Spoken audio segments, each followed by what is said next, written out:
Persit Kartika Chandra Kirana Cabang 1 Sinteldam PD2 Sriwijaya menggelar donor darah di Kota Palembang. Aksi ini dilakukan untuk membantu memenuhi ketersediaan darah PMI Palembang yang masih terbatas di tengah tingginya kebutuhan transfusi setiap bulan. Gerakan juga sebagai bentuk kepedulian sosial kami Persit dan juga komitmen untuk selalu hadir di masyarakat dan bermanfaat bagi masyarakat. Dalam sebulan, permintaan darah di PMI Palembang mencapai sekitar 7.000 kantong, sementara ketersediaan hanya berkisar 5.000 kantong. Setidaknya donor darah ini bisa membantu masyarakat membutuhkan darah, lalu dapat memberikan satu kegiatan yang memberikan kontribusi kepada masyarakat.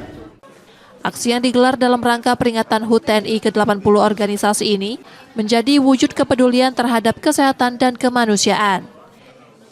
Jadi untuk kegiatan donor darah ini sangat penting sekali karena masyarakat Kota Palembang itu masih sangat minim sekali untuk donor darah sukarela. Jadi kebanyakan donor darah pengganti sehingga kebutuhan darah di PMI Kota Palembang itu masih sangat kurang.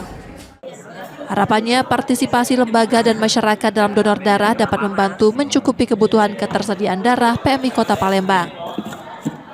Tim Liputan Kompas TV, Palembang, Sumatera Selatan.